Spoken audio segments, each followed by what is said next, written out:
ഇന്ന് നമ്മോടൊപ്പം ഉള്ളത് ജോളി ചെറിയത്താണ്. ജോളി ചെറിയത്ത് ആക്ടിവിസ്റ്റാണ്, കൃത്യമായിട്ട് രാഷ്ട്രീയ നിലപാടുള്ള ഒരാളാണ്. അതോടൊപ്പം തന്നെ വളരെ കഴിവ് തെളിയിച്ച ഒരു സിനിമ ആർട്ടിസ്റ്റ് കൂടിയാണ്. മാത്രമല്ല നമുക്കറിയാം, സിനിമയിൽ മലയാള സിനിമ ഈ ഒരു നൂറ്റാണ്ട് തികയ്ക്കാൻ വെറും 2 വർഷം മാത്രമാണ് ഇനി ബാക്കിയുള്ളത്. ആ ഒരു സിനിമയിൽ സ്ത്രീകളുടെ ശബ്ദം ഉയർന്നു വന്നപ്പം WCC രൂപീകരിക്കപ്പെട്ടപ്പോൾ അതിൻ്റെ സംഘാടനത്തിൽ മുഖ്യ പങ്ക് വഹിച്ചിട്ടുള്ള ഒരാൾ കൂടിയാണ്. സ്നേഹത്തോടെ കേരള ഇൻസൈറ്റിലേക്ക് ജോളി ചെറിയത്തിനെ സ്വാഗതം ചെയ്യുന്നു. Thank you. എങ്ങനെയാണ് സിനിമ, ഇപ്പം നമ്മൾ പറഞ്ഞു ഈ ഒരു നൂറ്റാണ്ട് തികയ്ക്കുകയാണെന്നുള്ളത്, 2 വർഷം. അതെ. ഈ ഒരു സന്ദർഭത്തിൽ മലയാള സിനിമ ശരിക്കും പറഞ്ഞാൽ ഇന്ന് ദിവസേന ചാനലുകളിലൊക്കെ ചർച്ചയിൽ നിറഞ്ഞു നിൽക്കുകയാണ്. അവരുടെ AMMA എന്ന് പറയുന്ന സംഘടന, അതിനകത്തെ പ്രശ്നങ്ങൾ, അതിലെ സ്ത്രീകളുടെ നേതൃത്വമാണ് പ്രശ്നം എന്നുള്ള രീതിയിലൊക്കെ എങ്ങനെ കാണുന്നു? ഈ ജോളിക്ക് എന്താണ് ഇതിനെക്കുറിച്ച് പറയാനുള്ളത്? ശരിക്കും പറഞ്ഞാൽ ഞാൻ AMMA അവരുടെ ഒരു ആഭ്യന്തര പ്രശ്നങ്ങളാണ് അതൊക്കെ. പക്ഷെ അതേസമയം തന്നെ അതുകൊണ്ട് തന്നെ അവരുടെ ആഭ്യന്തര പ്രശ്നമായതുകൊണ്ട് തന്നെ എനിക്കതിനോട് കമൻറ്റ് ചെയ്യാൻ താല്പര്യമില്ലാത്ത ഒരാളാണ്. പക്ഷെ അതേസമയം തന്നെ സ്ത്രീകൾ വന്നതുകൊണ്ട് കണ്ടില്ലേ പ്രശ്നങ്ങൾ എന്നാണ് ഇവരെല്ലാവരും പറയുന്നത്. അതിനോട് എനിക്കൊരു വിയോജിപ്പുണ്ട്. കാരണം സ്വാഭാവികമായിട്ടും സ്ത്രീകളെ സംബന്ധിച്ച് നേതൃനിരയിലെത്തുക എന്ന് പറയുന്നത് ഒരുപാട് കാലത്തിന് ശേഷമാണ് സംഭവിക്കുന്നത്. അതിപ്പോൾ നമ്മുടെ നിയമസഭയ്ക്ക് നോക്കിയാൽ അങ്ങനെ തന്നെയാണല്ലോ. നമ്മുടെ പങ്കാളിത്തമൊക്കെ വളരെ കുറവാണ്. അപ്പോൾ അധികാര സ്ഥാനങ്ങളിൽ പങ്കാളിത്തം കൊടുക്കുകയും അതിൻ്റെ പ്രവൃത്തി പരിചയം ഉണ്ടാവാതിരിക്കുകയും ചെയ്യുന്ന സ്ത്രീകൾക്ക് ഉണ്ടാകുന്ന പരിമിതികളുണ്ട്. വേറൊന്നും തന്നെ ഈ ആൺലോകം ഉണ്ടാക്കി വെച്ച രാഷ്ട്രീയ ക്രമങ്ങൾക്കകത്ത് തന്നെയാണ് ഇവർ നിൽക്കുന്നത്, അധികം സ്ത്രീകൾ നിൽക്കുന്നത്. അതിൽ നിന്ന് വിട്ടുമാറി ആണിനോ പെണ്ണിനോ നിൽക്കാനും അത്ര എളുപ്പമല്ല, നമുക്കറിയാവുന്ന കാര്യമാണ്. അപ്പോൾ അവിടെ ഞാൻ എൻ്റെ ഒരു ആലോചന പോയതാണ്. അവിടെ ഒരു സിസ്റ്റമാറ്റിക്കായിട്ട് ഒരു വഴി തെളിയിച്ചിട്ടിട്ടുണ്ടായിരുന്നെങ്കിൽ, കുറേ വർഷത്തെ ഒരു സംഘടനയാണല്ലോ, അപ്പോൾ അവിടെ ഒരു പ്രൊസീജിയറലായിട്ട് കാര്യങ്ങൾ ചെയ്തിരുന്നെങ്കിൽ, അതായത് ഒരു ജനാധിപത്യപരമായ ഒരു ഘടനയ്ക്കകത്ത് നടക്കേണ്ടിയിരുന്ന ക്രമങ്ങൾ അവിടെ ഉണ്ടായിരുന്നെങ്കിൽ എനിക്ക് വലിയ കൺഫ്യൂഷനൊന്നും ഉണ്ടാകുമായിരുന്നില്ല. അപ്പോൾ സത്യത്തിൽ അതിനെക്കുറിച്ച് ആരും പറയുന്നില്ല. പെട്ടെന്ന് സ്ത്രീകളുടെ നേതൃത്വം വന്നു, അതോടുകൂടി അവിടെ കച്ചറയായി എന്നുള്ള വളരെ ന്യൂനീകരണങ്ങളാണ്. മറിച്ചല്ലേ, അപ്പോൾ അവിടെ ഒരു കൃത്യമായിട്ടൊരു പ്രൊസീജിയറും നടപടിക്രമങ്ങളും ഉണ്ടാവുകയും അത് വളരെ സുതാര്യമായി അതിൻ്റെ ഒരു ബൈലോകൾ വെച്ച് നടന്നു പോകുന്നുണ്ടായിരുന്നെങ്കിൽ ഇവർക്ക് അത് ആ പ്രാക്ടീസ് തുടർന്നാൽ മതിയായിരുന്നു. അപ്പോൾ സത്യത്തിൽ അവിടെ എന്തോ ശരിയല്ലാത്ത പ്രവർത്തികൾ നടക്കുന്നുണ്ടായിരുന്നു, അല്ലെങ്കിൽ സ്ട്രക്ചറിനകത്ത് നിൽക്കേണ്ടാത്ത എന്തൊക്കെയോ നടന്നിരുന്നു. അപ്പോൾ അതിനെ ആരൊക്കെയോ ചൂണ്ടിക്കാണിച്ചു. അപ്പോൾ ചൂണ്ടിക്കാണിച്ചപ്പോൾ അതിനകത്ത് സ്ത്രീകൾക്കും തമ്മിൽ അങ്ങോട്ടും ഇങ്ങോട്ടും ആശയക്കുഴപ്പമോ തർക്കമോ ഒക്കെ ഉണ്ടായിട്ടുണ്ടാകും. പക്ഷെ ഞാൻ പറഞ്ഞത് നല്ല കാര്യമാണ്. കാരണം സ്ത്രീകളാണ് ചില കാര്യങ്ങൾ ഏറ്റവും സൂക്ഷ്മമായിട്ട് കണ്ടെത്തുന്നത്. ഇതങ്ങനെ പോരാ, ഇങ്ങനെ പോരാ, അല്ലെങ്കിൽ ഇത് എന്തുകൊണ്ട്. അപ്പോൾ എപ്പോഴും ഒരു ക്രിറ്റിക്കൽ തിങ്കിങ് ഉണ്ട് പെണ്ണുങ്ങൾക്ക്. ആ ക്രിറ്റിക്കൽ തിങ്കിങ് അവിടെ അപ്ലൈ ചെയ്തോണ്ടാണ് അവിടെ ഒരു പ്രശ്നമുണ്ടെന്ന് അവർക്ക് പോലും ബോധ്യപ്പെടുന്നത്. അപ്പോൾ ആ അർത്ഥത്തിൽ എനിക്ക് തോന്നുന്നത് സ്ത്രീകളെ പരുവപ്പെടുത്തി എടുക്കുന്നതിൽ നമ്മൾ വളരെ പെരിഫറലായിട്ട് പറയുന്ന കുങ്കിയാനുകൾ എന്ന് വിളിക്കും, മെരിക്കാനുള്ള പാട്രിയാർക്കൽ സിസ്റ്റത്തിനകത്ത് സ്ത്രീകളെ അധികം പേര് കുങ്കിയാനുകളായിട്ട് കാണുന്നത്. അവരുടെ താല്പര്യങ്ങൾക്കൊത്ത് പരുവപ്പെട്ട കാര്യങ്ങളെ ഭംഗിയായിട്ട് ആൺലോകത്തിന് വേണ്ടി മാനേജ് ചെയ്ത് പോകാവുന്ന കുങ്കിയാനുകളെയാണ് ഇവർ കണ്ടു ശീലിച്ചത്. വ്യത്യസ്തരായിട്ടുള്ള പെണ്ണുങ്ങളുണ്ടാകുമ്പോൾ ഇവർക്ക് ആകെ പ്രശ്നമാണ്, ആണിനും പെണ്ണിനും പ്രശ്നം. എനിക്ക് തോന്നുന്നു തൽക്കാലം ആ സംഘടനയിൽ അത്രേ ഉണ്ടായിട്ടുള്ളൂ. അത് വളരെ പോസിറ്റീവായിട്ട് ഞാൻ കാണുന്നത്. നമുക്കറിയാം, ഇപ്പോൾ എല്ലാ മേഖലയിലും എന്ന പോലെ തന്നെ സിനിമയിലും പകുതിയോളം എന്തായാലും സ്ത്രീകൾ, സ്വാഭാവികമായിട്ടും പകുതിയോളം സ്ത്രീകൾ അവിടെ സിനിമാ രംഗത്തുണ്ടാവും. എല്ലാ ഫീൽഡിലും ഇപ്പോൾ എഡിറ്റിങ്ങിലൊക്കെയാണ് ഇത്തിരി കുറവുള്ളത്. ഇപ്പോൾ ബീന പോളിനെ പോലെ വളരെ കുറച്ച് പേരുകളെ നമുക്കറിയുള്ളൂ എഡിറ്റേഴ്സായിട്ടുള്ളത്. ബാക്കി സിനിമാ മേഖലയിലെ എല്ലാ രംഗത്തും സ്ത്രീകൾ പുരുഷന്മാരുടെ പോലെ തന്നെ ഉണ്ട്. പക്ഷേ ഈ ആദ്യമായിട്ടാണ് ശരിക്കും പറഞ്ഞാൽ ഇപ്പോൾ ഇത്രയും കാലത്തിന് ശേഷം ജോളി സൂചിപ്പിച്ചതുപോലെ ഒരു അധികാരഘടനയിലേക്ക് സ്ത്രീകൾ വരുന്നത്. മാത്രമല്ല നമുക്കറിയാം WCC ഉണ്ടായി വരുന്നൊരു സാഹചര്യം. അപ്പോൾ ഈ ഒരു മലയാള സിനിമയിൽ ഇത്രയും കാലം എടുത്തു എന്നുള്ളതാണ്, അല്ലെങ്കിൽ ഈ ഒരു രീതിയിലുള്ള സ്ത്രീകളുടെ ഒരു മുന്നേറ്റത്തിന് ഇത്രയും കാലം എടുത്തു ഹേമ കമ്മിറ്റി വരുന്നു. ഇതൊരു തൊഴിലിടം കൂടിയാണല്ലോ. അപ്പൊ ആ തൊഴിലിടം എന്നുള്ള നിലയ്ക്ക് കാണുമ്പോൾ അവിടെ ഉണ്ടെന്ന ധാരാളം നിയമങ്ങളുണ്ട്, തൊഴിൽ നിയമങ്ങൾ ധാരാളം ഉണ്ട്. അതെ അതെ. അപ്പൊ അത്തരം കാര്യങ്ങളൊക്കെ അവിടെ ലംഘിക്കപ്പെട്ടുകൊണ്ടേ ഇരിക്കുന്നു എന്നുള്ളതാണ്. എങ്ങനെയാണ് അതിന് സ്വന്തം അനുഭവം വെച്ച് മൊത്തത്തിലുള്ള നിരീക്ഷണവും? എനിക്ക് തോന്നുന്നു നമ്മള് ഫിലിം ഇൻഡസ്ട്രി എന്ന് പറയുമ്പോൾ തന്നെയും ഇൻഡസ്ട്രിയുടേതായിട്ടുള്ള ഒരു സ്വഭാവമില്ല. അപ്പൊ നമ്മളൊരു ഒരു ഒരു തൊഴിലിടത്തിന് ഇൻഡസ്ട്രി എന്ന് ഡിഫൈൻ ചെയ്യണമെങ്കിൽ അതിന് ചില പാരാമീറ്റേഴ്സ് ഉണ്ട്. സേവന വേതന വ്യവസ്ഥകളുണ്ടാവും, അതിന്റെ ലേബർ നിയമങ്ങളുണ്ടാവും, രാജ്യത്തിന്റെ അല്ലെങ്കിൽ ആ സംസ്ഥാനത്തിന്റെ അല്ലെങ്കിൽ ആ ഇൻഡസ്ട്രിക്ക് വേണ്ടുന്ന സവിശേഷമായത്, അങ്ങനെയൊക്കെയുള്ള പലതും ഉണ്ടാവും. അപ്പൊ ഇത്തരം പാരാമീറ്റേഴ്സ് ഒക്കെ ഇതിനകത്ത് നമ്മൾ മീറ്റ് ചെയ്യുന്നുണ്ടോ എന്നുള്ളതൊക്കെ വലിയ തമാശയുള്ള ഒരു ചോദ്യമാണ്. അപ്പൊ ആ രീതിയിലൊന്നും വളരെ ആധുനിക സ്വഭാവമുള്ള രീതിയിലൊന്നും അല്ല അവിടുത്തെ തൊഴിൽ ഘടന നിലനിൽക്കുന്നതൊക്കെ. അപ്പൊ നമ്മൾ കുറച്ച് പേര്, ഞാൻ പറഞ്ഞ WCC മാത്രമല്ല, സമൂഹവും ആ രീതിയിൽ വളരുന്നു. അതേസമയം തന്നെ തൊഴിൽ സംഘർഷങ്ങൾ ലോകമെമ്പാടും അധികരിച്ചുകൊണ്ടിരിക്കുകയും മൊത്തത്തിലൊരു വലതുവൽക്കരണം സംഭവിച്ച ഭരണകൂടങ്ങൾ വന്നതോടുകൂടി തൊഴിലാളികളുടെ അവകാശങ്ങൾ മൊത്തം കവർന്നെടുക്കുന്ന രീതിയിലേക്ക് മാറി. ഇപ്പൊ നമ്മളുടെ തന്നെ ലേബർ നിയമങ്ങൾ മാറി. നമ്മള് ഒരു മാസം മുമ്പ് ഒന്നും ഇനിയിപ്പോ നോട്ടീസ് വേണ്ട, നമുക്ക് വേണേൽ ഇന്ന് തൊട്ട് ജോലിയിൽ വരണ്ട എന്ന് പറയാവുന്ന വിധത്തില് തൊഴിലവകാശങ്ങളും തൊഴിൽ സുരക്ഷിതത്വവും തകർക്കുന്ന വിധത്തില് ഭരണകൂടങ്ങൾ തന്നെ നിയമങ്ങൾ അങ്ങനെ ഉണ്ടാക്കിക്കൊണ്ടിരിക്കുന്ന ഒരു സാഹചര്യത്തിനകത്താണ് സിനിമയെ ഫങ്ഷൻ ചെയ്യുന്നത്. അപ്പൊ സിനിമയ്ക്ക് ഇത് ഒട്ടുമേ ബാധകമല്ലായിരുന്നു അതർവൈസ് തന്നെ. അപ്പോ ഇപ്പൊ നമ്മള് തൊഴിലിടത്തിലെ പ്രശ്നം എന്നുള്ള രീതിയിലും ജെൻഡർ ഡിസ്പാരിറ്റീനെ കുറിച്ച്, ജെൻഡർ ഡിസ്പാരിറ്റി എന്ന് പറഞ്ഞാൽ ഞാൻ പറഞ്ഞു വെച്ചാൽ നമ്മള് മാർജിനലൈസ്ഡ് ആവുന്ന എല്ലാ മനുഷ്യന്മാരുടെയും നിലവിളികളാണ് അത് ഇവിടെയും സംഭവിക്കുന്നുണ്ട്. അപ്പൊ ഇതെല്ലാം ഒന്നിച്ചു വരികയും അതിന് കേൾക്കുന്ന വിധത്തിൽ ഒരു കമ്മീഷനെ രൂപീകരിക്കുകയും, കാരണം എന്തായാലും ഒരു ഗവൺമെന്റ് ആ ഡിസിഷൻ എടുത്തതുകൊണ്ടാണല്ലോ അങ്ങനെ ഒരു കമ്മീഷൻ വരുന്നത്. പിന്നീട് അതിന്റെ ഉദ്ദേശശുദ്ധിയെ തന്നെ നമുക്ക് സംശയിക്കത്തക്ക രീതിയിലാണ് കമ്മീഷന്റെ കണ്ടെത്തലുകളെ പുറത്തുവിടുന്നത്. അതിൽ തന്നെ കുറെ പേജുകൾ മറച്ചു വെച്ച് പുറത്തുവിടുന്നത്. അപ്പൊ പിന്നെ നമുക്ക് സ്വാഭാവികമായിട്ട് അതിനോടൊരു ആശങ്കയും ആശയക്കുഴപ്പവും തോന്നും. അതൊക്കെ അവിടെ സംഭവിച്ചെങ്കിലും ഞാൻ മനസ്സിലാക്കുന്ന ഒരു കാര്യം, നമ്മൾ പൊതുവേ എല്ലായിടത്തെയും മാർജിനലൈസ്ഡ് ആയിട്ടുള്ള മനുഷ്യന്മാരുടെ റെപ്രസെന്റേഷൻ കുറവാണ്. മലയാള സിനിമയിൽ അത് അതിഭീകരമായിട്ട് കുറവാണ്.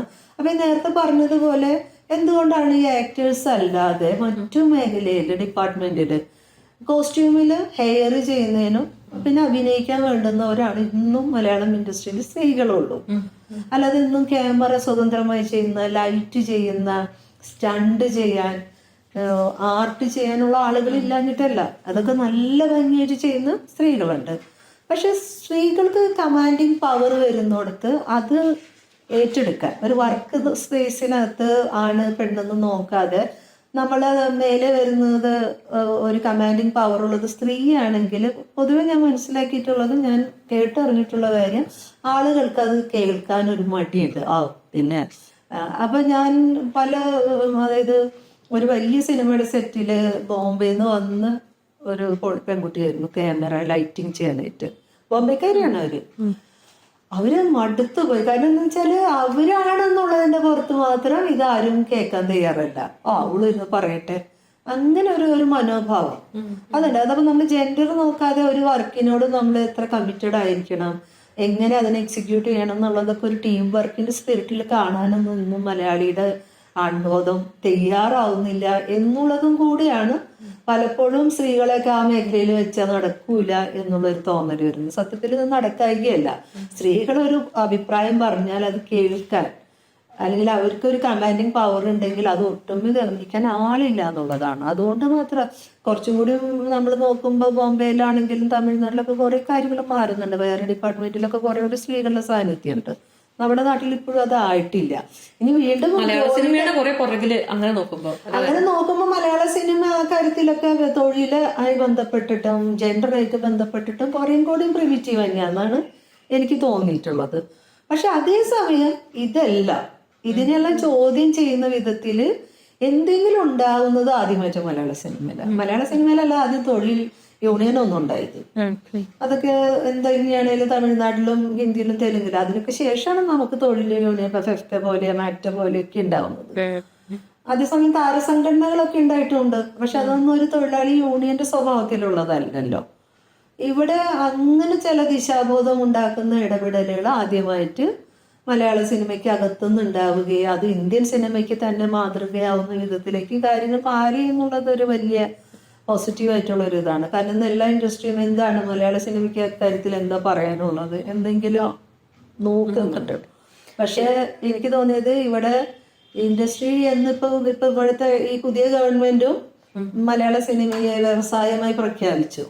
പക്ഷെ വ്യവസായമായി പ്രഖ്യാപിക്കുമ്പോൾ മിനിമം വേണ്ടത് മിനിമം വേജസും തൊഴിൽ സുരക്ഷിതത്വമാണ്. അതിനെന്ത് ചെയ്യും എന്നുള്ളതാണ് ഞങ്ങളൊക്കെ ആകാംക്ഷപൂർവ്വം. നിയമങ്ങൾ അതിനകത്ത് നടപ്പാക്കുക എന്നുള്ളതാണല്ലോ വളരെ അതെ അതെ. അപ്പൊ നമ്മൾ കുറെ സജഷൻസ് ഇപ്പൊ ഫിലിം പോളിസിയുടെ ഒക്കെ ഭാഗമായിട്ട് എല്ലാ സംഘടനകളും നമ്മളുടെ ഒബ്സർവേഷൻസും പ്രശ്നങ്ങളും ഒക്കെ വെച്ചുകൊണ്ട് കത്തുകൾ കൊടുത്തിട്ടുണ്ട്. നമ്മൾ സമർപ്പിച്ചിട്ടുണ്ട് അവിടെ എഴുതി തന്നെ രേഖാമൂലം. പിന്നെ ഫിലിം പോളിസിയുടെ ഭാഗമായിട്ട് നമ്മൾ എന്തൊക്കെ ചേഞ്ചസ് വരണം എന്നുള്ളതൊക്കെ നിർദ്ദേശങ്ങൾ കൊടുത്തിട്ടുണ്ട്. അത് നമുക്ക് വെയിറ്റ് ചെയ്യാം ഇനി എന്തൊക്കെ മാറ്റങ്ങൾ വരും. ഇപ്പൊ ഇപ്പോൾ വളരെ പെരിഫറലായിട്ടൊക്കെ ഒന്ന് മെൻഷൻ ചെയ്ത് പോണു എന്നല്ലാതെ കൃത്യമായിട്ട് ഒരു ഗൈഡ് ലൈൻ ഒന്നും വന്നിട്ടില്ല ഇപ്പോഴും.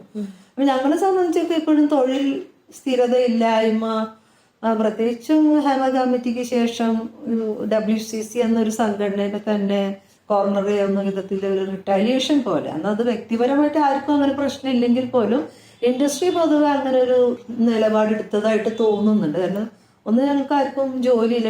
വ്യക്തിപരമായിട്ട് ശരിക്കും എല്ലാവരും ഇപ്പൊ പാർവതി തിരുവോത്തിനെ പോലത്തെ ഒരു നടി വളരെ ശേഷിയില്ല. അപ്പൊ ഭാവന അങ്ങനെയുള്ള പലരും ഭാവന അതിന്റെ ഭാഗമല്ല അല്ല പലരും, പക്ഷെ അവരുടെയൊക്കെ ഒരു പാർവതിയുടെ ഒക്കെ ശരിക്കും നല്ല ശേഷിയുള്ള ഒരു നടിയാണ്. അത് മലയാളത്തിന് നഷ്ടമാവുന്നു എന്നുള്ളതാണ്. മറ്റ് ഭാഷകളിലേക്കൊക്കെ അവർ പോകുന്നുണ്ട് തോന്നുന്നു.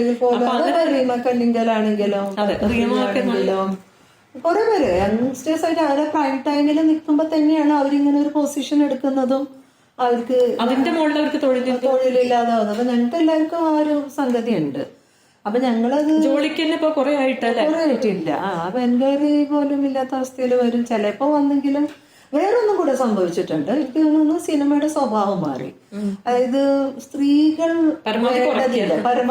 അതാണ് സ്ത്രീകൾ അവര് സാമൂഹ്യ ജീവിതത്തിലോ വ്യക്തി ജീവിതത്തിലോ ഒന്നും സ്ത്രീകളുടെ സാന്നിധ്യമില്ലാത്ത ഒരു ലോകമാണോ നമ്മൾ പ്രതീക്ഷിക്കുന്നത്? എനിക്കൊന്നും മനസ്സിലാവുന്നില്ല. എഴുതുന്നതെല്ലാം വളരെ യങ്സ്റ്റേഴ്സ് ആയിട്ടുള്ള ആളുകളാണ് ഇവരെ കഥകള്. അതില് അങ്ങനെ സ്വാഭാവികം പെൺ എഴുത്തുകാരില്ല എന്നുള്ളത് ഒരു പരിമിതിയാണ്. രണ്ടാമത് അങ്ങനെ സ്ത്രീകളെ സെൻട്രലൈസ് ചെയ്ത് വരുന്ന കഥകൾക്ക് സ്വീകാര്യത ഇല്ല എന്നാണ് പറയുന്നത്. പക്ഷെ നമ്മൾ കാണുമ്പോൾ കുറേ സ്ത്രീ കഥാപാത്രങ്ങളൊക്കെ സെൻട്രലൈസ് ചെയ്ത് വരുന്നത് നല്ല വിജയം ഉണ്ടാക്കിയ പടങ്ങളുണ്ട്. ജയപ്രഭത്തൊരു പടമാണെങ്കിലും അല്ലെങ്കിൽ ഇപ്പൊ മഞ്ജു വാര്യരൊക്കെ അറിയാൻ ഉയരെ എന്ന് പറഞ്ഞു. അപ്പൊ അങ്ങനെ പറയാൻ പറ്റില്ല. അപ്പൊ താരതമ്യേന നമ്മള് വളരെ ഫ്ലോപ്പ് ആവുന്ന പടത്തിന്റെ ഒക്കെ പകുതി കാശ് വെച്ചിട്ട് ചെയ്യുമ്പോൾ പോലും അവർക്കത് കളക്ട് ചെയ്യുകയും അത്യാവശ്യം വലിയ കോടി ക്ലബിലൊന്നും പോയിട്ടില്ലെങ്കിൽ പോലും ഒരു മനുഷ്യന് ആ ബിസിനസ് കൊണ്ടുപോകാൻ പറ്റുക എന്നുള്ളതല്ലേ. ചെറിയ വരുമാനം അതിന് കണ്ടെത്താൻ പറ്റണ്ടേ.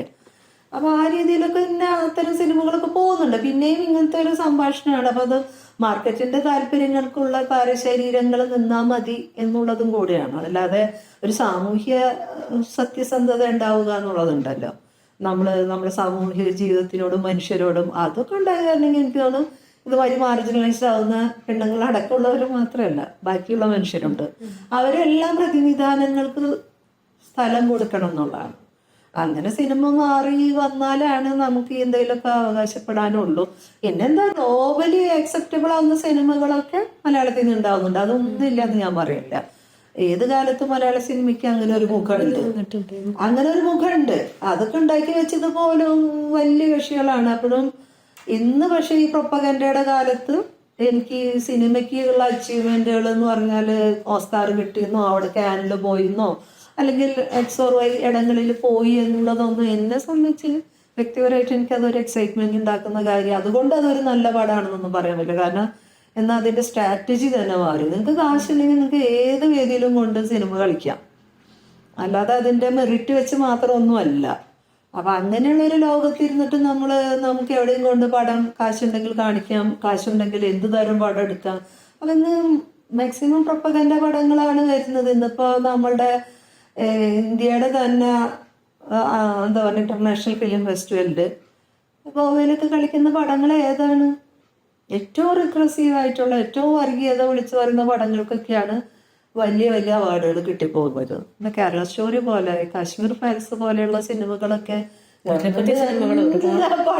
പണം കൊടുത്ത് അത്രയും പ്രൊമോഷൻസ് കൊടുക്കുന്നു, അത്രയ്ക്കും ഗ്രാൻഡുകൾ കൊടുക്കുന്നു, അത്രയും സമ്മാനങ്ങൾ കൊടുക്കുന്നു. അപ്പൊ അങ്ങനെയുള്ള ഒരു ലോകത്ത് ഇരുന്നിട്ട് നമ്മൾ ഇനി അവാർഡിന് അയക്കുന്നതും അവാർഡ് കിട്ടുന്നതൊക്കെ ആണ് വലിയ കാര്യങ്ങളൊന്നും ഞാൻ കാണുന്ന ഒരാളല്ല. അങ്ങനെ നല്ല സിനിമകൾ ഉണ്ടാവുക, കുറച്ചുകൂടി മനുഷ്യരോട് സത്യസന്ധമായിട്ട് കമ്മ്യൂണിക്കേറ്റ് ചെയ്യുന്ന ആർട്ട് ഫോമുകൾ ഉണ്ടാവുക എന്നുള്ളതേ മാത്രമേ ഉള്ളൂ. അതിന് എനിക്ക് അങ്ങനെ ശ്രമിച്ചാൽ നടക്കും. പക്ഷെ ഈ ഒരു മനോഭാവങ്ങളെ പൊളിക്കണം. അത് ഇപ്പോൾ ജോളി നീണ്ട കാലം നാടകരംഗത്തുണ്ടായിരുന്ന ഒരാളാണ്. നമുക്കറിയാം UAE പോയിട്ട് അവിടെ ഒരു തിയേറ്റർ ഗ്രൂപ്പ് ഉണ്ടാക്കുകയും പതിറ്റാണ്ടോളം അതിന് ലീഡർഷിപ്പ് കൊടുക്കുകയും ഇവിടെയും കേരളത്തിലും നാടകങ്ങൾ ചെയ്യുകയൊക്കെ ചെയ്തിട്ടുള്ള ഒരാളാണ്. എങ്ങനെയാണ് ഇനി ഒരു ശരിക്കും പറഞ്ഞാൽ ഇപ്പോൾ സിനിമാ രംഗത്ത് ഇത്തരം പ്രതിസന്ധികൾ നിലനിൽക്കുന്നു? നമ്മുടെ രാഷ്ട്രീയ അന്തരീക്ഷമാണെങ്കിൽ വളരെ കലുഷിതമായിട്ട് നമ്മൾ സൂചിപ്പിച്ച പോലെ സംഘപരിവാരത്തിന്റെ വലിയ കടന്നുകയറ്റും വലിയ പ്രശ്നങ്ങളുമാണ്. ഈ ഒരു സന്ദർഭത്തിൽ നാടകത്തിലേക്ക് തിരിഞ്ഞു പോകാനുള്ള വല്ല താല്പര്യമുണ്ടോ? അതോ സിനിമയിൽ എങ്ങനെയാണ്? രണ്ട് അർത്ഥത്തിൽ ഞാൻ സത്യത്തിൽ നാടകമാണെങ്കിലും സിനിമയാണെങ്കിലും ഇനിയുള്ള കാലത്ത് ഇതെല്ലാം വലിയ മൂലധനം ആവശ്യമുള്ള കാര്യങ്ങളാണ്. അപ്പോൾ അത് മാത്രമല്ല നമുക്ക് മനുഷ്യന്റെ കളക്റ്റീവായിട്ടുള്ള മാൻ പവറും വേണം. ഞാൻ വന്ന കാലത്ത് ശ്രമിച്ചിരുന്നു ഒരു കൂട്ടായ്മ ഉണ്ടാക്കാനോ നാടകം കളിക്കാനോ. അതിന് എനിക്ക് എൻ്റെ ഒരു പരിമിതിയായിട്ട് എനിക്ക് തോന്നിയത്, എൻ്റെ പരിമിതി മാത്രമല്ല നമ്മുടെ ഒരു പരിമിതിയായിട്ട് തോന്നിയത്, അന്ന് ഈ രാത്രി കാലങ്ങളിൽ പലതരം ജോലികൾ കഴിഞ്ഞ് വരുന്ന ആളുകൾക്ക് ഒന്നിച്ചിരിക്കാനും ഒരു നാടകത്തെക്കുറിച്ച് ഡിസ്കസ് ചെയ്യാനും ലേറ്റ് നൈറ്റ് ആയിട്ട് റിഹേഴ്സൽ ചെയ്യാനുള്ള ഒരു സംവിധാനം നമ്മുടെ നാട്ടിലില്ല. ഇനി അങ്ങനെ ഒരു ചെറിയ സ്ഥലം നമ്മൾ വാടകയ്ക്ക് കണ്ടെത്തി നമ്മൾ റിഹേഴ്സൽ ചെയ്താൽ ഈ മനുഷ്യർക്കൊന്നും തിരിച്ചു പോകാനുള്ള സംവിധാനം ഇല്ല. കാരണം പലപ്പോഴും 9:30 10 ശേഷം ഒന്നും വാഹനങ്ങളില്ല. അപ്പൊ നാടകം ചെയ്യാൻ താല്പര്യപ്പെടുന്നവരും നാടകം രൂപപ്പെടുന്നതൊക്കെ ഇന്നും ഒരു അടിസ്ഥാന മനുഷ്യരുടെ ഇടങ്ങളിൽ നിന്നാണ്. അക്കാഡമിക്കലി പഠിച്ചു പോകുന്നവരും അതിന് തിയററ്റൈസ് ചെയ്യുന്നവരൊക്കെ ഉണ്ടെങ്കിൽ പോലും നാടകം എന്നൊരു തലം സംഭവിക്കുന്നത് ഇന്നും അടിസ്ഥാന ജനവിഭാഗങ്ങളുടെ ഇടയിൽ നിന്നാണ്, അവരുടെ തന്നെ കൂട്ടായ്മകളിലൊക്കെയാണ് ഞാനിപ്പോഴും കാണുന്നത്. അപ്പൊ അതിനൊന്നും ഇതൊക്കെ ഉണ്ടായി വരുമ്പോൾ വേദി കിട്ടാനില്ല. ഇന്നും എനിക്ക് തോന്നിയിട്ടില്ല കേരളത്തിൽ ഇന്റർനാഷണൽ തിയേറ്റർ ഫെസ്റ്റിവലൊക്കെ നടക്കുമ്പോൾ പോലും ഒരു തിയേറ്ററിനെ പ്രസന്റ് ചെയ്യാവുന്ന വിധത്തിലുള്ള ഒരു സ്റ്റേജ് പോലും നമുക്കില്ല. സൗണ്ട് പ്രൂഫ് ആയിട്ടുള്ളതോ അതുപോലെ ലൈറ്റ് ചെയ്യാനായിട്ടുള്ളതോ അങ്ങനെയുള്ള ഒരു നിലയ്ക്കില്ല. ഞാനതൊക്കെ പണ്ട് ഭരത് മുരളി ചേട്ടൻ അവിടെ കൊണ്ടുവന്നിട്ടാണ് ഞങ്ങൾ ആദ്യം കുട്ടികളെ ക്യാമ്പ് അവിടെ കണ്ടക്ട് ചെയ്യുന്നത്. ആ സമയത്ത് ഷാർജയിലെ തിയേറ്ററുകൾ നമ്മൾ കാണുന്നുണ്ട്, അവിടുത്തെ നാഷണൽ തിയേറ്ററുകളും പിന്നീട് ഇവർ ഫെസ്റ്റിവൽ സംഘടിപ്പിക്കുന്ന തിയേറ്ററുകളൊക്കെ. അപ്പം അത് പർട്ടിക്കുലർലി സ്റ്റേജിൻ്റെ പ്രോഗ്രാമുകൾക്ക് മാത്രമല്ല, ഈ തിയേറ്റർ പ്ലേ ചെയ്യാൻ വേണ്ടി ഡിസൈൻ ചെയ്തിട്ടുള്ളതാണ്. അപ്പോൾ മുരളിനൊക്കെ ഭയങ്കര സന്തോഷത്തിനെന്ന് പറഞ്ഞത് ഇപ്പം എന്തെങ്കിലും നമ്മുടെ നാട്ടിൽ ഇങ്ങനെ ഒരു തിയേറ്ററൊക്കെ വരുമല്ലേ, ഇങ്ങനെ നമുക്ക് വരുത്തണം. അതിനുശേഷമാണ് ഇവിടെ നാടക അക്കാദമിയുടെ തലപ്പത്ത് വരുന്നതും. പക്ഷെ ഇന്നും ആ സ്വപ്നം അതുപോലെ തന്നെ നിൽക്കുകയാണ്. നമ്മളിപ്പോഴും സാധാരണ ടൗൺ ഹാളുകളും സാധാരണ ഹാളുകളൊക്കെ തിയേറ്ററിൻ്റെ പരുവത്തിലേക്ക് എങ്ങനെയൊക്കെ ഒപ്പിച്ചു കൊണ്ടുവന്നിട്ടാണ് ആ പരിപാടി ചെയ്യുന്നത് തന്നെ. അപ്പം അത്രയും സീരിയസ്നെസ് ഇതിനൊക്കെ കൊടുക്കുന്നുള്ളൂ. രണ്ടാമത് ഇത് ഒരിക്കൽ ചെയ്തു കഴിഞ്ഞാൽ വീണ്ടും ചെയ്യണമെങ്കിൽ അത്ര തന്നെ ചെലവുണ്ട്. ഇനി പ്രോപ്പർട്ടി സൂക്ഷിച്ച് വെക്കണം, സ്റ്റേജ് പ്രോപ്പർട്ടി. അപ്പം ഇതിനുള്ള ഒരു ഗോഡൗൺ സംവിധാനമൊക്കെ ഉണ്ട്. അപ്പം ഞാൻ പറഞ്ഞാൽ സാധാരണ മനുഷ്യർക്ക് അത് എളുപ്പമല്ല.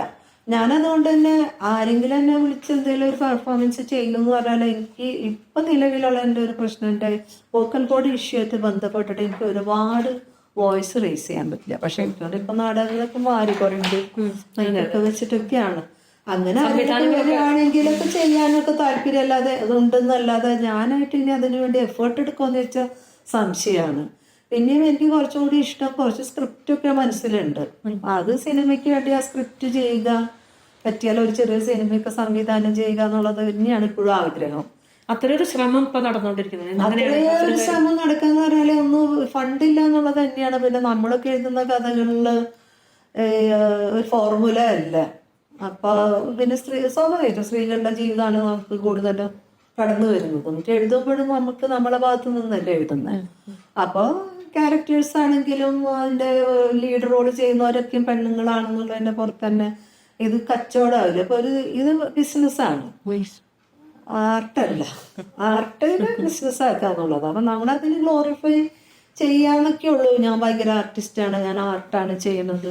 ശരിക്കും ആർട്ടൊക്കെ ചെയ്ത് ജീവിക്കാൻ തന്നെയാണ് പറ്റേണ്ടത്. പക്ഷെ നിർഭാഗ്യവശാൽ ഇതിനകത്ത് ആദ്യമേ തന്നെ ബിസിനസ്സിനുള്ള സാധ്യത ഉണ്ടോ എന്നുള്ളതാണ് ചോദിക്കുന്നത്. പക്ഷെ ആ ബിസിനസ്സിനുള്ള സാധ്യത ഉണ്ടോ ഇല്ലയെന്നൊരു പരീക്ഷണത്തിന് നിൽക്കാൻ ആളുകൾ തയ്യാറാവുന്നില്ല. അപ്പോൾ പ്രാക്ടീസ് ചെയ്ത ഫോർമുല വെച്ചിട്ട് 100 കണക്കിന് പടം പൊട്ടിയാലും വ്യത്യസ്തമായ ഒരു സാധനം ചെയ്യാൻ ഡയറിങ് ആവുന്ന പ്രൊഡ്യൂസേഴ്സൊക്കെ ഒന്ന് വളരെ കുറവാണ്. അല്ലെങ്കിൽ ഈ ഒരു സിനിമ അങ്ങനെ അതിൻ്റെതായ ആർട്ടിൻ്റെയും അതിൻ്റെ സൗന്ദര്യശാസ്ത്രത്തിൻ്റെ അകത്ത് നിന്നിട്ട് ഒരു സിനിമ ഉണ്ടാക്കണമെന്ന് വിചാരിക്കുന്ന കളക്റ്റീവ്സൊക്കെ ഇവിടെ ഉണ്ട്. പക്ഷെ അതൊക്കെ ഇൻഫ്രാസ്ട്രക്ചർ കുറവായിട്ടാണ് തോന്നുന്നത്. വാസ്തവത്തിൽ ഇപ്പോൾ സർക്കാരിന് സാധ്യതയുള്ള ഒരു കാര്യമാണ്. ഇപ്പോൾ സർക്കാരിന്റെ ഭാഗത്ത് നിന്ന് സാംസ്കാരിക വകുപ്പുണ്ട്, അവര് അതിന്റെ ഫണ്ട് വേണ്ട രീതിയിൽ വിനിയോഗിക്കാതെ എന്തെങ്കിലുമൊക്കെ ചെയ്തിട്ട് കളയുന്ന കാര്യമാണ് നമ്മൾ കണ്ടുകൊണ്ടിരിക്കുന്നത്. എന്തോ മാമാങ്കങ്ങൾ നടത്തിയിട്ട് സാംസ്കാരിക അത് മാത്രമല്ല, ഗവൺമെന്റിന്റെ ഭാഗത്തുനിന്ന് സാംസ്കാരിക വകുപ്പിന് ഫണ്ട് ഉണ്ടോന്ന് ചോദിച്ചാൽ ഉണ്ടെന്നൊക്കെ പറയാന്നല്ലാതെ 2 കൊല്ലമായി സെലക്ട് ചെയ്യപ്പെട്ട സ്ക്രിപ്റ്റുകൾ ചെയ്യാൻ പറ്റാതെ അവിടെ ഇരിക്കുക. 2 കൊല്ലമായിട്ടും അത് 4 പേരെ സ്ക്രിപ്റ്റ് അവിടെ ചെയ്യാതെ ഇരിക്കുകയാണ്. 1.5 കോടിയാണ് അനൗൺസ് ചെയ്യുന്നത്.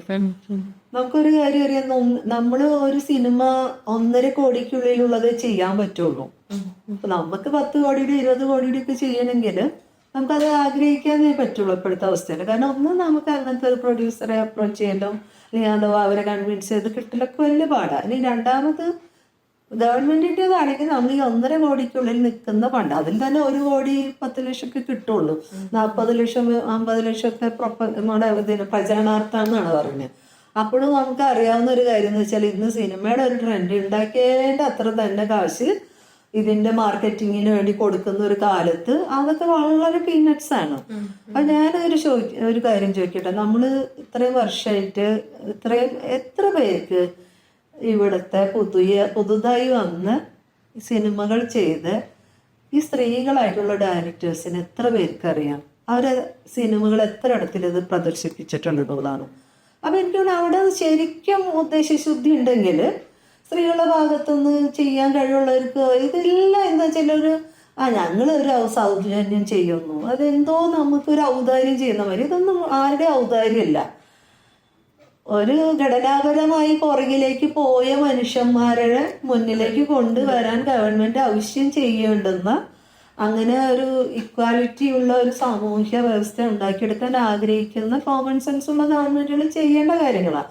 അപ്പൊ ഇത്തരം കാര്യങ്ങൾക്കാണ് ഫണ്ടുകൾ വെക്കേണ്ടത്. കൂടുതൽ വിദ്യാഭ്യാസത്തിനും സാംസ്കാരിക മേഖലയിലേക്കാണ് ഫണ്ടുകൾ വെക്കേണ്ടത്. നിർഭാഗ്യവശാൽ നമ്മുടെ ഫണ്ടുകൾ മുഴുവൻ ഇന്ന് അതിൽ നിന്ന് കട്ട് ചെയ്തുകൊണ്ട് പ്രതിരോധ പ്രവർത്തനങ്ങൾക്കും പിന്നെ ഇൻഫ്രാസ്ട്രക്ചറിനുമാണ് പോണത്. ഏറ്റവും കൂടുതൽ എന്താണ് പ്രതിരോധം, ആരിൽ നിന്ന് ആരെ രക്ഷിക്കാനാണ് ഈ കളിയെന്നൊന്നും നമുക്കറിയില്ല. പക്ഷെ അങ്ങനെയാണ് പോകുന്നത്. അപ്പൊ അതിൻ്റെ അകത്ത് നിൽക്കുന്ന മലയാളത്തിന്റെ കുഞ്ഞു സിനിമയെ സംബന്ധിച്ച് സ്ത്രീകളെ പ്രൊമോട്ട് ചെയ്യുക എന്നുള്ളതൊക്കെ അത്രയും ഇച്ഛാശക്തിയുള്ള ആളുകൾ കൂടെ ഉണ്ടാവണം. രണ്ടാമത്തെ കാര്യം, സ്ത്രീകൾക്ക് മുന്നോട്ട് വരാൻ എന്ന് പറഞ്ഞാൽ ആദ്യം തന്നെ വീട് തൊട്ട് കടമ്പകൾ എങ്ങനെ ഫൈറ്റ് ചെയ്യണം. ആർക്കും അങ്ങനെ ഒരു റെഡ് കാർപ്പറ്റ് വിരിച്ചിട്ടുള്ള ഒരു വെൽക്കമിങ് ആയിട്ടുള്ള ഒരു സിറ്റുവേഷൻ ഇല്ല. അതിപ്പോ എത്ര പ്രിവിലേജ്ഡ് ആയിട്ടുള്ള ഒരു പെണ്ണിന്റെ അവസ്ഥ അതാ. അപ്പൊ പിന്നെ അതുകൊണ്ടാണ് എനിക്കാണ് ലീലാ സന്തോഷിനെ പോലത്തേക്ക് ഒരു സിനിമ അന്നത്തെ കാലത്തിന്റെ സിനിമ പഠിച്ച് കനവിൽ നിന്നൊക്കെ പഠിച്ചിറങ്ങി. നേരെ മറിച്ച് എനിക്ക് തോന്നുന്നു ഇത് ചെന്നൈയിലോ തമിഴ്നാട്ടിലോ അല്ലെങ്കിൽ ഈവൻ മഹാരാഷ്ട്രയിലായിരുന്നെങ്കിലൊക്കെ ചിലപ്പോൾ അവർ ചെയ്തു പോയാണ്. അപ്പോൾ അത് ഒരു നമ്മളെ പുരോഗമനത്തിൻ്റെ ഒക്കെ തന്നെ ഒരു മറുവശം കൂടിയാണ്. നമ്മൾ പറയുന്ന ജെൻഡർ ഇക്വാലിറ്റിയെ കുറിച്ചുള്ള നമ്മുടെ ചർച്ചകളും അല്ലെങ്കിൽ നമ്മൾ ഇത്തരം ആളുകളെ എങ്ങനെയൊക്കെ പ്രൊമോട്ട് ചെയ്ത് കൊണ്ടുവരണം എന്നുള്ള നമ്മുടെ യഥാർത്ഥത്തിലുള്ള ഉദ്ദേശശുദ്ധിനെയൊക്കെ നമ്മൾ സംശയദൃഷ്ടിയോടുകൂടി കാണേണ്ടി വരും. സ്ത്രീകളുടെ കാര്യത്തിലാണെങ്കിൽ ഇവരെ പടം ഇറങ്ങിയോന്ന് വെച്ചാൽ ഇറങ്ങി, പക്ഷെ ഇന്നും അത് ഒരു OTT സംവിധാനത്തിലേക്ക് വരാനോ മാക്സിമം തിയേറ്റർ കിട്ടാനോ ഉള്ള ഒരു സാഹചര്യവും ഇല്ല. അപ്പൊ അത് റിലീസാവുന്നത് 10, 25, 50 മാക്സിമം തിയേറ്ററിലാണ് ഈ വന്നു പോകുന്നത്. അതിൽ തന്നെ പ്രൈം ടൈം ഒന്നും കിട്ടില്ല. അപ്പൊ ഈ ഡ്യൂറിങ് ദ ഡേയില് വരുന്നതൊക്കെ ആണെങ്കിൽ ആർക്കാണ് ജോലിയുള്ള ദിവസങ്ങളിൽ പോകാൻ പറ്റുക? പിന്നെ വീക്കെൻഡ്സ് ആകുമ്പോഴേക്കും വലിയ പടങ്ങൾ വന്നാല് പിന്നെ ഈ ഗ്ലോബൽ വേൾഡ് റിലീസും അല്ലെങ്കിൽ പാൻ ഇന്ത്യൻ റിലീസും എന്നൊക്കെ വന്നിട്ട് സിനിമകൾ ആ രീതിയിലേക്ക് വൻ ആളുകളുടെ പടങ്ങളാണ് വരുന്നത്. അപ്പൊ ഇവിടെയുള്ള ചെറിയ ചെറിയ സിനിമകളെടുത്ത് മാറ്റുകയാണ്. നമുക്കറിയാവുന്ന കാര്യം, ഞങ്ങൾ 2 പടം ഒരേ ദിവസം ആണ് ഞാൻ അഭിനയിച്ച പടം, 2 പടം ഒരേ ദിവസം ഇറങ്ങിയത്. നല്ല പടമാണ്. പക്ഷെ കാന്താര വന്നു എന്ന് പറഞ്ഞിട്ട് ഒറ്റ തിയേറ്ററും കിട്ടുന്നില്ല, അപ്പോൾ പ്രൈം ടൈം കിട്ടുന്നില്ല. അപ്പോൾ ആദ്യമായിട്ട് സംവിധാനം ചെയ്യുന്നു, ആദ്യമായിട്ട് പ്രൊഡ്യൂസ് ചെയ്യുന്നു, ആദ്യമായിട്ട് ക്യാമറ ചെയ്യുന്നു, ആദ്യമായിട്ട് സ്ക്രിപ്റ്റ് ചെയ്യുന്നു. അങ്ങനെ എല്ലാ അവസരവും ആദ്യമായി കിട്ടിയ മനുഷ്യർക്ക് ഈ സിനിമ ജനങ്ങളിൽ എത്തിക്കാനായിട്ട് ഇത്തരം കടമകളൊക്കെ മറികടക്കും. വലിയ സങ്കടകരമാണ്. അപ്പം എന്താ ആളുകൾ ചെന്ന് ചോദിക്കുമ്പോൾ സമയം മാറ്റി, ഈ സമയത്ത് ഇല്ല. അപ്പോൾ സ്വാഭാവികമായിട്ടും ആളുകളില്ലാഞ്ഞിട്ടല്ല, ഈ ഒരു പ്രതിസന്ധി കൂടെ ഉണ്ട് നമുക്ക്. അപ്പോൾ വേൾഡ് റിലീസ് എന്നൊക്കെ പറയുമ്പോൾ തന്നെ അത് ആർക്കാണ് ഈ ഇപ്പോൾ ജനകീയ സിനിമകൾ ഞാനൊരു ഇതോടെ നമുക്ക് അവസാനിപ്പിക്കാൻ തോന്നി. ഞാൻ ഇപ്പോൾ ഈ ജനകീയ സിനിമകൾ ഇപ്പോൾ കഴിഞ്ഞ ദിവസം കോഴിക്കോട് ഇപ്പോൾ അമ്മ അറിയാൻ എന്നുള്ള ജോണിനെ കുറിച്ച് എൻ്റെ ഒരു ദിവസം ആയിരുന്നു ശരിക്കും. ഇതേ സമയത്ത് തന്നെയാണ് ജനകീയ പൈസ ഉപയോഗിച്ചുകൊണ്ട് ഇപ്പോൾ ഒരു ജാതി പിള്ളേർ ഇഷ്ടം എന്ന് പറയുന്ന ഒരു സിനിമ ഉണ്ടാകും പ്രശാന്ത് ചെയ്യുന്നത്. ആ സിനിമ വളരെ കൃത്യമായിട്ട് ഒരു പൊളിറ്റിക്സ് പറയുന്നുണ്ട്. ഈ സവർണ സംവരണത്തിനെതിരായിട്ടൊരു വളരെ കൃത്യമായിട്ടൊരു സിനിമയാണത്. അതിന് പിന്നെ പ്രദർശനാനുമതി നിഷേധിച്ചു. പക്ഷെ നമ്മൾ മനസ്സിലാക്കേണ്ട ഒരു കാര്യം, ഈ പ്രദർശനാനുമതി നിഷേധിച്ചതിന്റെ മുകളിൽ ഒരുപക്ഷെ അത് കൂടുതൽ ആൾക്കാർ കാണുകയും പിന്നെ കൂടുതൽ സ്ഥലങ്ങളിൽ അത് പ്രദർശിപ്പിക്കാൻ കഴിയുകയും അത് ധാരാളം പേരിൽ അതിൻ്റെ ഒരു രാഷ്ട്രീയം വലിയ തോതിൽ ചർച്ച ചെയ്യപ്പെടുകയും ചെയ്യണ്ടായി. അപ്പം ഈ രീതിയിൽ ജനകീയമായിട്ടുള്ള ഒരു കൂട്ടായ്മ അല്ലെങ്കിൽ ജനകീയമായിട്ടുള്ളൊരു ഇടപെടലുകൾ ഈ ഇത്തരം സിനിമകളിൽ സാധ്യമാകുന്നു, അല്ലെങ്കിൽ അതിനുള്ള ഒരു സാധ്യത കേരളം അത് സത്യത്തിൽ അത്തരം ബദലുകളാണ് ഉണ്ടായി വരേണ്ടത്. ഒരു കാലത്ത് നമ്മളൊക്കെ ഏതെങ്കിലും വ്യത്യസ്തമായിരുന്നു, നല്ലത് ചീത്ത എന്നുള്ള ഞാൻ പറഞ്ഞ വളരെ വ്യത്യസ്തമായിരുന്നു. വേറെ ഭാഷകളിൽ ഉണ്ടാക്കിയ വ്യത്യസ്തമായ സിനിമകളൊക്കെ കാണാൻ സാധിച്ചത് ഈ ഫിലിം സൊസൈറ്റി മൂവ്മെന്റുകൾ ഉണ്ടായതുകൊണ്ടാണ്. അതുപോലെ നമ്മൾ 10-20 വയസ്സ് കഴിഞ്ഞിട്ടാണ് അതൊക്കെ ആദ്യമായിട്ട് കാണുന്നത്. എങ്കിൽ പോലും ആ ഒരു സാധ്യത ഉണ്ടായിരുന്നു. ഇന്ന് സിനാരിയോ മാറി. ഇന്ന് നമുക്ക് ഏത് സിനിമയും നമ്മുടെ ഫിംഗർ ടിപ്പിലുണ്ട്. OTT പ്ലാറ്റ്ഫോമുകൾ പല വ്യത്യസ്തമായത്, നിങ്ങൾക്ക് എല്ലാ പടവും കാണാം. അപ്പം ഇവിടെ സിനിമ കാണാൻ സാധ്യതയില്ലാത്തതല്ല പ്രശ്നം, പക്ഷേ ഇതിനോടുള്ള മനോഭാവത്തിലാണ് മാറ്റം വരേണ്ടത്. കാരണം ഇത്തരത്തിലുള്ള സിനിമകൾ ഇപ്പോൾ ഗവൺമെൻറ്, എനിക്ക് തോന്നിയിട്ടുള്ളത് മൊത്തത്തിൽ ജനം തന്നെ ഭയങ്കര ഒബീഡിയൻ്റ് ആയിട്ടുള്ള മനുഷ്യരായി മാറിക്കൊണ്ടിരിക്കുക. ഇന്നിപ്പോൾ ഏറ്റവും കൂടുതൽ ഇന്ത്യയിൽ ക്രൈം പറയൽ പണ്ടും എല്ലാ കാലത്തും ക്രൈമോ ഒക്കെ ഉണ്ടെങ്കിൽ പോലും ഇന്ന് കൂടുതൽ അത് ആക്സസബിൾ ആണ് നമുക്ക്. ഈ ക്രൈമിൻ്റെ വിതരണം തന്നെ ശരിയല്ല നമുക്കറിയാം. ആരൊക്കെ ക്രിമിനൽസ് ആവുന്നു, ആരൊക്കെ ജയിലിൽ പോകുന്നു, ആരൊക്കെ വഴികളിലെ തടസ്സങ്ങളായി മാറുന്നു എന്നുള്ളതൊക്കെ നമുക്ക് വളരെ പെട്ടെന്ന് മനസ്സിലാവുന്നുണ്ട്. അപ്പോൾ ഒരു കാലത്ത് നല്ല കുറച്ച് കാലം മുമ്പ് തന്നെ നമ്മൾ CAA സമരം വന്നു. ഇന്ത്യ മൊത്തം ഒരു ചലനം ഉണ്ടാക്കാൻ കഴിഞ്ഞു. നമ്മൾക്ക് ഇവിടെ വലിയ വൻ റാലികൾ, അത് മാത്രമല്ല വ്യത്യസ്തമായ ഗ്രൂപ്പുകളുടെ റാലികളൊക്കെ ഉണ്ടാകുന്നുണ്ട്. അതേസമയം വളരെ വലിയൊരു സമരമാണ് ഇപ്പം നടക്കുന്നത്. CJP എന്ന് പറഞ്ഞ പാർട്ടിയുടെ കുറേ സ്റ്റുഡൻസ് ഇത്ര വലിയൊരു അഴിമതിക്കെതിരെ, നീറ്റ് എക്സാമിനെതിരെ ഒരു സമരം നടത്തുമ്പോൾ നമ്മളിപ്പോഴും പറഞ്ഞിട്ട് സോനം വാങ്ങിച്ച് ഇങ്ങോട്ട് പറഞ്ഞാൽ ഇല്ല, നിങ്ങളുടെ ആ ശബ്ദം ഞങ്ങൾക്ക് ആവശ്യമുണ്ട്, അത് മരിക്കാണ്ടിരിക്കും. പക്ഷെ ആ സമരം സജീവമാക്കാനുള്ള എന്ത് തരം ഇടപെടലാണ് ഓരോ സമൂഹത്തിൽ നിന്ന് ഉണ്ടായി വരുന്നത്, ഓരോ ക്യാമ്പസിൽ നിന്ന് ഉണ്ടായി വരുന്നത്. അപ്പം അത്രയ്ക്കും രാഷ്ട്രീയമായി ശുഷ്കിച്ചു പോയൊരു ജീർണിച്ചു പോയൊരു സമൂഹത്തിൽ ഇരുന്നുകൊണ്ടാണ് നമ്മൾ ബദലുകൾ ആലോചിക്കുന്നതെന്നും കൂടി നമുക്കൊരു എനിക്കൊരു 70കളിലൊക്കെ ഉണ്ടായിരുന്ന ലോകത്ത് മൊത്തം ഉണ്ടായിരുന്ന ഒരു നവവസന്തത്തിൻ്റെ ഒരു വലിയ പ്രതീക്ഷകളും ഉണർവുകളുണ്ട്. ഇന്ന് ഈ കാലം അതല്ല, ഒരു പെസിമിസ്റ്റിക് ആയിട്ടാണ്. അന്ന് കുറച്ച് കാര്യങ്ങളൊക്കെ സംഭവിക്കുന്നുണ്ട്, പക്ഷെ ആളുകൾ ഇതെല്ലാ കാലത്തും ഉണ്ടായിരുന്നു. ഇതിൽ അനീതി ഉണ്ടായിരുന്നു, അഴിമതി ഉണ്ടായിരുന്നു, തിന്മകളുണ്ടായിരുന്നു. ഇത് മനുഷ്യൻ്റെ ഹിസ്റ്ററിയിൽ ഇതിങ്ങനെ റിപ്പീറ്റ് ചെയ്ത് വരും എന്നുള്ളൊരു സാമാന്യ യുക്തിയിലേക്ക് എത്തുകയും ഇതൊന്നും എൻ്റെ വിഷയമല്ല. മധ്യവർഗമൊക്കെ ഏറെക്കുറെയൊക്കെ ഇന്ന് ഇത്തരം മൂവ്മെൻറ്റുകൾ ഏറ്റെടുക്കാൻ ഒന്നും തയ്യാറല്ല. പിന്നെ എനിക്ക് പ്രതീക്ഷയുള്ളത് ഈ കുട്ടികളെയൊക്കെ തന്നെയാണ്. ഡൽഹി പോലുള്ള ഒരു സ്ഥലത്ത് അവർ പുറത്തൊക്കെ പോയി പഠിച്ചതുകൊണ്ടാണ് അവർക്ക് ആ ഇതുണ്ടായെന്ന് എനിക്ക് തോന്നുന്നത്. ഇതല്ലാതെ വേറെ ഒരു ധ്രുവ് റാത്തി എന്ന് പറഞ്ഞൊരു പയ്യൻ, അല്ലെങ്കിൽ ഇപ്പം ഈ ദീപക് എന്ന് പറഞ്ഞാൽ, ഇവരുടെ പുറത്ത് പോയിട്ടാണ് പഠിച്ചിട്ട് ഇന്ത്യയെ നോക്കി കാണുകയാണ്. അപ്പോഴാണ് അവർക്ക് മൊത്തം പ്രശ്നമെന്ന് മനസ്സിലാവുന്നത്. ഇവിടെ ഇരിക്കുന്ന ആൾക്കാർക്ക് അങ്ങനെ പ്രശ്നം ഫീൽ ചെയ്യുന്നില്ല. അങ്ങനെ ഫീൽ ചെയ്ത പിള്ളേരുകളൊക്കെ ഇന്ന് അകത്ത് കിടക്കുക. ഇങ്ങനെ ഒരു കമ്പാരിസൺ ഉണ്ടായ മനുഷ്യർക്കാണ് ഇതിൻ്റെ കുറിച്ചൊരു ആകുലത വരുന്നത്. എന്താണ് ഒരു സിസ്റ്റം എത്ര ഫെയിലിയർ ആവുന്നത്. എങ്ങനെയാണ് ഒരു ഭരണ സംവിധാനം ഇത്രയും കയോസുകൾ ഉണ്ടാക്കുന്നത് എന്നുള്ളൊരു ആകുലത വന്നിട്ടാണ് അവരത് ചെയ്യുന്നത്. പിന്നെ അവരെ കൃത്യമായി ബാധിക്കുന്നുണ്ട്. നേരെ മറിച്ച് ഇതെല്ലാം ചൂണ്ടിക്കാട്ടുന്ന എല്ലാ മനുഷ്യരും ചെറുപ്പക്കാരൊന്നും ജയിലില്ല.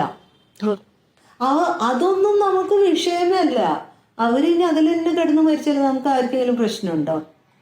നമുക്ക് ഖാലിദിനോടാണെങ്കിലും ഷർജിലി മാമിനോട് ആരോടും നമുക്ക് അവരിങ്ങനെ പോയാലും ആരൊക്കെ മിസ്സിങ് ആയാലും നമുക്ക് അതൊന്നും നമ്മുടെ കൺസേൺ അല്ലാത്ത വിധം നമ്മൾ ഒബീഡിയന്റ് ആയിട്ടുള്ള ഒരു ജനതയായി മാറിക്കൊണ്ടിരിക്കുകയാണ്. റിയാസിനെ പോലത്തെ ഒരു കുട്ടി അവൻ എന്ത് ചെയ്തിട്ടാണ് ഒരു നിങ്ങളൊരു കാര്യം ചെയ്യുന്നത് ശരിയല്ല, നമ്മള് അതിനെ അനുവദിക്കാന്നുള്ളതാണ് ഏറ്റവും വലിയ ജനാധിപത്യം.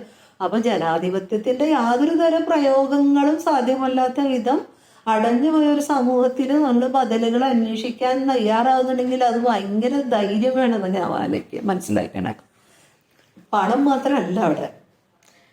തീർച്ചയായിട്ടും ഈ ഒരു കാലം ആവശ്യപ്പെടുന്നത് നമ്മൾ അതിനെതിരെ പോരാടുക എന്നുള്ളത് തന്നെയാണ്. അതിന്റെ ഒരു അനിവാര്യത മലയാള സിനിമയിലുണ്ട്, നമ്മുടെ നാട്ടിലുണ്ട്, എല്ലാ വിഷയങ്ങളിലും അതൊക്കെ ഒറ്റയ്ക്ക് നിൽക്കാൻ പറ്റില്ല. എനിക്ക് സിനിമയില് സംസാരിച്ച നിങ്ങളോട് എത്തി, സോറി. ഞാൻ പറയാൻ ശ്രമിച്ചത് മലയാള സിനിമയിനകത്ത് അത്രയും വലിയ ഡ്രാസ്റ്റിക് ചേഞ്ചുകൾ ഉണ്ടാവുമോ എന്ന് വെച്ചാൽ എനിക്ക് ഇങ്ങനെ ഇമ്മീഡിയറ്റ് ആയിട്ടൊന്നും ഞാൻ അതിനെ കാണുന്നില്ല. കാരണം ഞാൻ തന്നെ എൻ്റെ തൊഴിൽ നഷ്ടത്തെ ഞാൻ മനസ്സിലാക്കിയത് എങ്ങനെയാന്ന് വെച്ചാൽ വേറൊരു ട്രെൻഡ് രൂപീകരിക്കപ്പെടുന്നുണ്ട്. കോവിഡിന് ശേഷം എല്ലാവരും സ്വയം അഭിനേതാക്കളും സിനിമാ നിർമ്മാതാക്കളായി മാറി. കാരണം നമുക്ക് ഈ ഡിവൈസ് ഉണ്ടെങ്കിൽ നമുക്ക് എന്തും ചെയ്യാം. അപ്പൊ ഓരോ കുടുംബവും അങ്ങനെ തന്നെ അഭിനേതാക്കളാവണം. അപ്പൊ റീൽസും അങ്ങനത്തെ കാര്യങ്ങളൊക്കെ വന്നതോട് സോഷ്യൽ മീഡിയ വഴി തന്നെ പണം കൂടെ ഉണ്ടാക്കാൻ കഴിയുന്ന വിധത്തില്ല. അപ്പൊ അതുകൊണ്ടാണ് നമുക്ക് യാതൊരു എത്തിക്സ് ഇല്ലാത്ത കോണ്ടന്റുകൾക്ക് പുറകെ നമ്മൾ ഈ പോണത്. വേറൊരാളുടെ സ്വകാര്യതയോ വ്യക്തിഗത പ്രശ്നങ്ങളോ മരണമോ ദുരന്തമോ എല്ലാத்தைയും നമ്മൾ കോണ്ടന്റാക്കി മാറ്റുന്ന ഒരു ലോകമാണിത്.